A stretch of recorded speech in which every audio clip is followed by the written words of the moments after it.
Hello and welcome to Loud and Clear, a podcast dedicated to amplifying the voices of women in music. I am your host, Olivia Adams, and I am coming to you solo this week on our final episode of Season 1 before we take a break for the summer. First off, I want to thank all of you listeners for tuning in week after week. We started this in September of 2022, not knowing who would be tuning in, and I'm pleased to know that our audience has grown over the past 10 months. I wanted to do a little recap to wrap up this season and let you know what's going on in my life, give you a few of my favorite reads and listens for over the summer, and let you know what you can look forward to for next season. So I went to look up our statistics for the podcast, and not too surprisingly, our highest number of downloads came from the United States and Canada. This made a lot of sense because of where our interviewees were coming from. And then we have listeners tuning in from Mexico, the UK, Honduras, the Bahamas, Hong Kong, Sweden, El Salvador, Jamaica, Italy, Germany, India, Bangladesh, Dominican Republic, Guatemala, the Netherlands, South Korea, Vietnam, Taiwan, Trinidad and Tobago, Russia, Romania, Portugal, Pakistan, Argentina, Guyana, France, Spain, Ecuador, Denmark, Cameroon, Switzerland, Australia, and South Africa, and also a bunch listed under unknown. I am so floored that so many people are tuning in from all over the world, and I just love hearing from you. So if you would love to reach out, it is my favorite thing when someone sends me a message about enjoying the podcast and where they're listening from. So please reach out if you feel so inclined. I would love to hear from you. It made me just so thrilled to see that our little podcast is reaching music teachers and music lovers all across the world. So far, our most popular downloading platform is Spotify, with Samsung Podcasts close behind. And oddly enough, Apple Podcasts is one of the lower ones. That's probably because they took a while to verify us and get it up and running over on Apple. So even if you don't listen on Apple, though, it would be helpful if you reviewed the podcast on Apple Podcasts, because they distribute to so many other streaming platforms, and it really helps the show. So judging by the number of downloads, your favorite episode was the interview with Karen Garrellis on music identity. This is one of the top downloads by quite a number, and I don't blame you. I also loved this one and have listened to it several times myself, so a few of those downloads are me. Karen's work is so impactful and helpful in the area of music teaching and learning. One of the things that really stood out to me in this conversation that I'm still thinking about were that when learning, we need three things. We need competency, autonomy, and relatedness. And then the other thing that she said was, for parents, we need two things. They need to be interested and involved. And these two concepts, interested and involved, are ones that now I tell my studio parents. It's in their studio handbook of how to be involved in music lessons, and especially the ones who are coming to me and saying, like, I have no musical background. How do I help? If they're interested and involved in their kids' musical lives, then I think that we are on the right track. One of the other very popular episodes was with Judith Yan. She's so informative and funny, and this was just really a delightful conversation. Something that sticks with me from this conversation is the way that Judith describes Prokofiev ballets. She has a way of engaging the listener to describe the sights and sounds of her favorite scenes, and I wish that you could have seen her face in this interview. We did it over Zoom. She's just so animated and engaging. I could have talked with her all day. She was just an absolute delight to chat with. Really, all of the guests have been so wonderful this season. You all also loved the episodes with different piano composers and piano resources like Piano Music She Wrote, Red Leaf Piano Works, and Playful Pianos. Those were all in the top downloads as well. Another one was talking with Danica Loren, was up there on the top downloads, and Dysmusia with Dr. Megan Warrenchak. Now, of course, we have to keep in mind that some of these have been up there for much longer than others, so the stats fluctuate quite a bit, but the one that has consistently been a favorite is Karen Garrellis. So I am going to see if I can get her back on the podcast next season, because who doesn't love a good research episode? Now, one thing I have learned about podcasting is that the subscription really matters because it means that the podcast downloads straight to your device so that you never miss an episode, and it helps to inform me about which podcasts were your favorite or which were not. And I can then help make a better listening experience for you. So y'all, please help me out by giving the podcast a follow. The other thing is that we don't get statistics about what were the top episodes or where are you listening from. Obviously, it does not, just so you know, it does not post the city. It's just sort of the general area of the world that you're in, the country that you're in. And we don't get the stats from streams. We only get the stats from downloads. And so if you would help us out by downloading the podcast, it also really helps to get our podcast out there and to get it ranked a little bit higher in the algorithm so that other musicians can listen and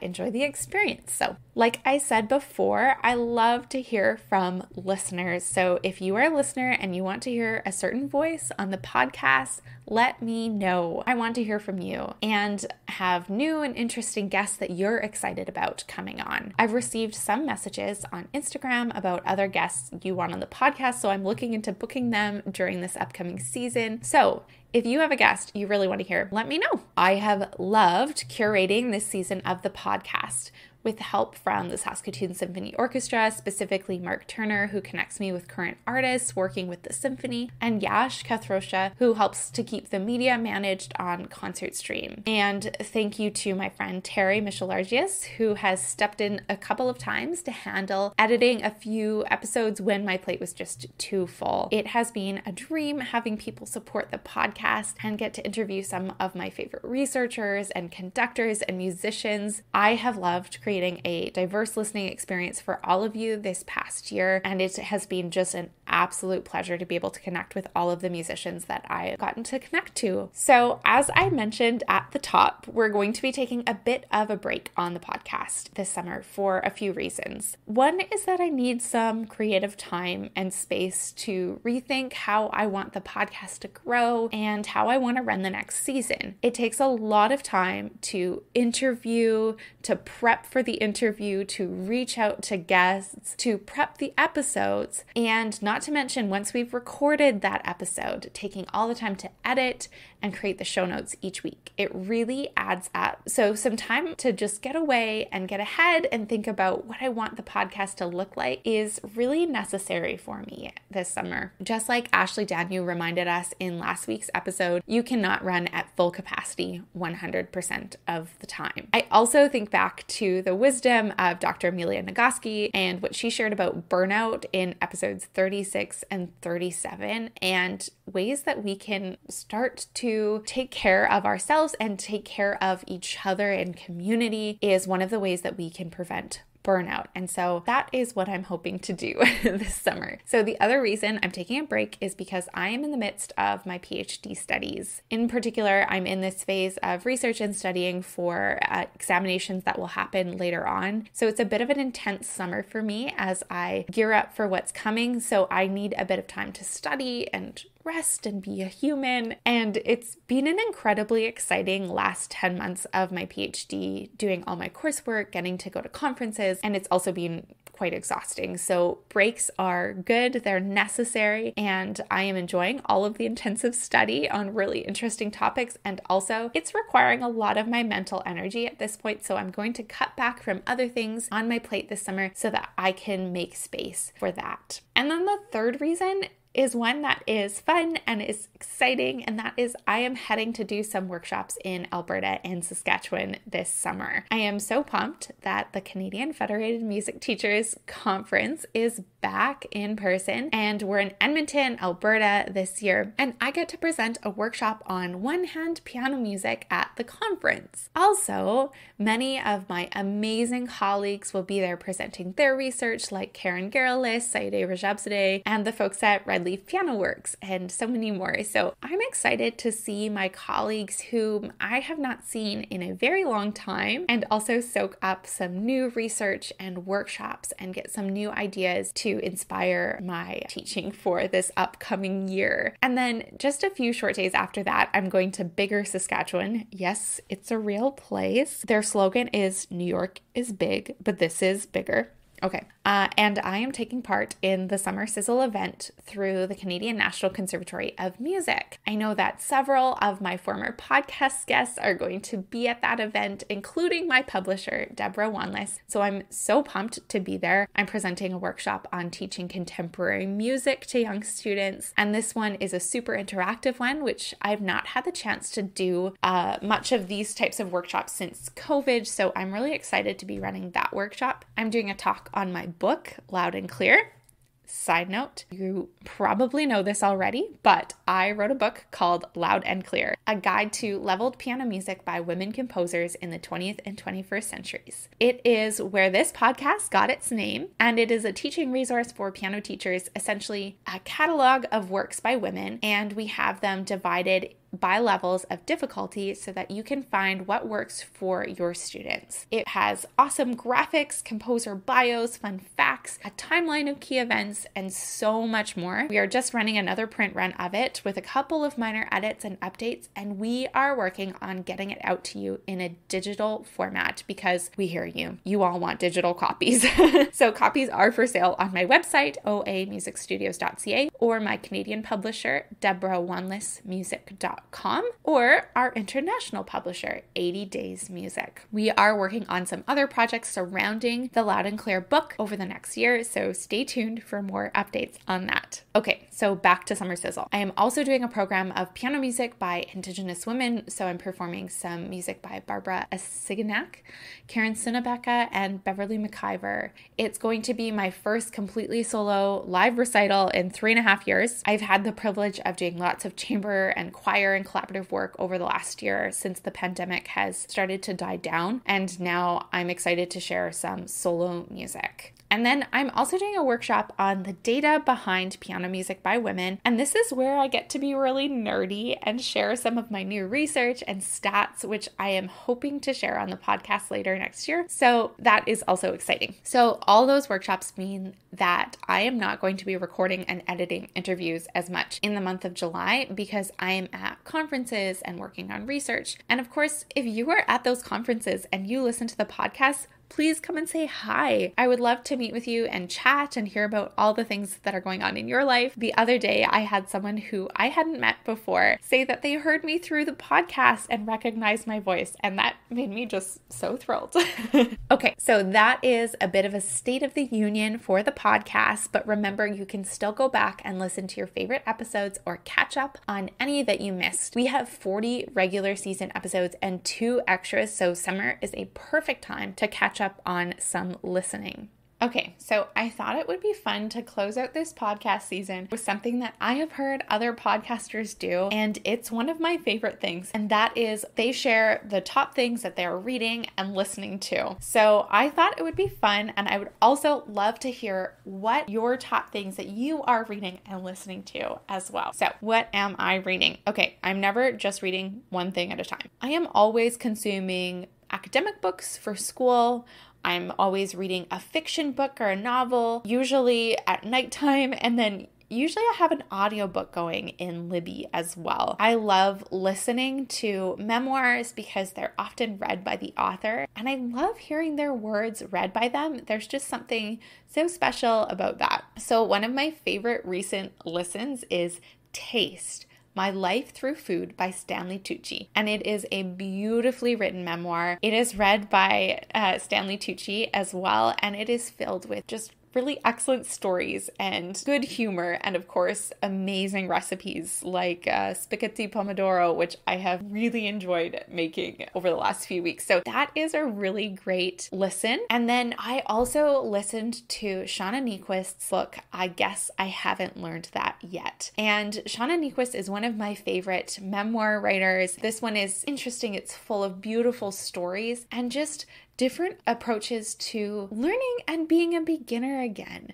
and the beauty and art around changing your mind and realizing you haven't learned it all yet, which I think is a good reminder for all of us. So those are two of my favorite listens lately. So you can check those out, and I will be sure to have those linked in the show notes. So for nonfiction reading, I also just finished The Future is Disabled by Leah Lakshmi Piepsna Samarsina, and it was an absolutely incredible book, one that I wrote in the margins and I highlighted and underlined, and I'm going to back again and again for her perspective on what accessibility looks like. This book gave me a new look at things that I did not realize were accessibility barriers. Leah has a disability and is also a disability justice worker, and I think that it's fundamental that as educators and musicians that we are learning from and following the lead of disabled folks. We are not the experts on accessibility, far from it.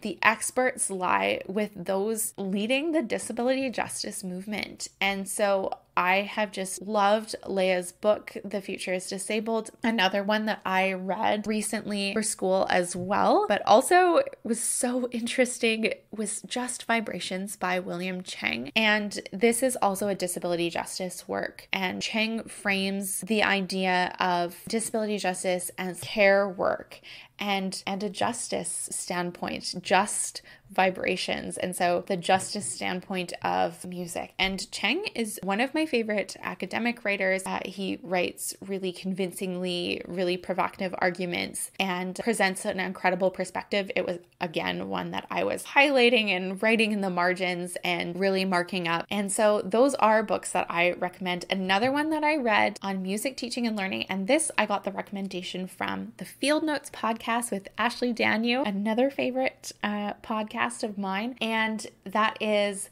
The Perfect Wrong Note by William Westney. And she has a whole episode on that book. And also I know that you can get, if you sign up for the book club, that then you can also have an audio book review. So I highly recommend checking out those 3 books. Those are ones that I've really enjoyed. Because I am reading a lot for school at the moment, I was sent a really incredible article from one of my advisors, and the article was written by Jason Nolan on intrinsic interest and learning with and about music. In this article, the author talks about really allowing music learning to be about the exploration that is driven by the student. They are advocating for just a different look at music and how the teacher does not always have to be the one controlling the entire situation. One passage in this article really stood out to me. The author writes, quote, "How valid are the notions of technique, performance, and competitive excellence and testing, let alone our musical tastes in terms of the lived experiences of these children? Putting them aside, can we instead find ways of nurturing children to develop a meaningful relationship with sound and music based on their own interests and curiosities as they develop? When it comes to ourselves, I think we have to start with disrupting our own ideas about what is beautiful or good, or even proper when it comes to sound and music," end quote. In this article, the author refers to children as scientists of their own sonic spaces.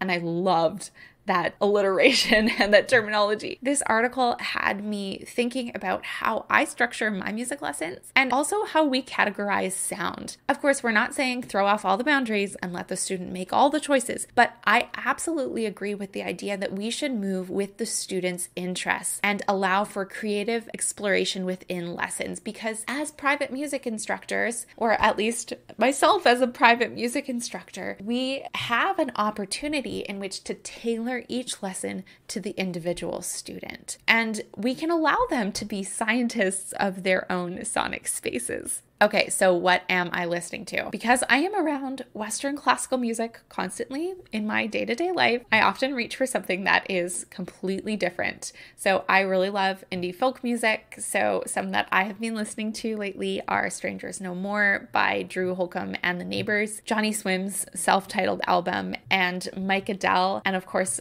Lizzy Alpine. So those are some of my top artists on my summer tracks on my playlist this summer. And then of course podcasts, because you know that I also love podcasts. So One of my favorite podcasts to listen to on music teaching is, of course, Field Notes by Ashley Daniel. This is just an excellent podcast. She does this really, really well, and it explores in short 15 to 20 minute topical conversations about music teaching and learning. I love the way that she structures her podcasts. I always get some interesting ideas and new things to think about, and they're well researched, and so I'm really enjoying Field Notes by Ashley Daniel. Another teaching one I love is Key Ideas with Lila Viss, and this is one that another colleague had introduced me to, and I am learning about lots of interesting software from Lila Viss and some different approaches to music learning and teaching. She did a really wonderful series on disability justice and approaching students who have different learning exceptionalities. So that podcast is also a favorite. And then another great music one is Classically Black. I am loving that podcast as well. They're mostly unedited conversations between the two podcast hosts, and they're always bringing, their favorite composer of the week, who we should be listening to. They're bringing up different issues that are happening in orchestras around the globe. They're talking about conversations around race and racism that happen in classical music spaces. And I think that this is a really important podcast. It's also a really entertaining podcast, and I'm really enjoying tuning into this one. So I highly recommend that as well. So in the summer, I usually choose a few things to dive into for the next teaching year, because I find that summer is a great time to explore new to me resources and see how I can implement them into my teaching. So one resource that I am looking at diving into this summer is the series of piano music by Black composers by Leah Claiborne. These are for young pianists, and of course we had Leah on the podcast and she was talking about them earlier in May, and I have already started using them, and I am really looking forward to doing more of an exploration with those books this summer and diving into a few of the pieces, seeing how I'm going to approach them, ways that I can sort of tackle them, ways that I can introduce them to students, which students I feel like would enjoy, some of the specific pieces. And then the other thing that I want to work on this summer is implementing more improvisation and lead sheets into my lessons. This is something that I've been doing for the last few years. I love using the Wanless keyboard harmony books. I love using Teach Piano Today by Andrea and Trevor Dow resources, and also Pattern Play by Forrest Kinney. But I'm just interested in expanding some of those resources and finding more ways to teach improvisation, in particular, more ways to teach improvisation to my younger students. And we're talking a lot about creative thinking in my music studio. So that's what I'm looking at adding to my studio docket this summer, figuring out what I would like to do, more exploration, and just sort of dreaming up my plans for next year. I've already sent out my schedule and my studio policy, but we're going to sort of figure out some more creative ways in which we can take a look at lessons and what we want to do for master classes this year and things like that. And I find that summer, because I take a bit of a break from teaching, because I have just more free time and a little bit more space, I like to do some creative thinking and some dreaming and experimenting and seeing what I want to implement for next fall. Lastly, I think that summer is the perfect time to explore music happening in your city. Here in Ottawa, we have Jazz Fest, Blues Fest, Chamber Fest, Music and Beyond, and so much more. There is a lot of local music happening and outdoor concerts. In her book, I Guess I Haven't Learned That Yet, Shauna Niequist talks about advice from her son's school teacher, and this teacher shared that the best teachers are the ones that go to see museums, they attend concerts, they see shows, and they experience life so that they have fresh perspectives to share with their students when they come back. Of course, they said it more eloquently than I did, but I'm going to take that advice and make sure that I get to see some new art galleries this summer, take in some concerts, buy the fresh peonies to brighten my office, and drink some good iced coffee this summer and read some really good books. And that is what I wish for you as well. I'm so grateful that you have let me into your ears over this last year, and I'm looking forward to sharing the new upcoming seasons with you. But for now, I hope that you have restful summer days filled with good music and iced coffees and lots of sunshine, and of course, some really good books.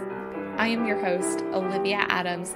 This is Loud and Clear, and I will see you back here in the fall.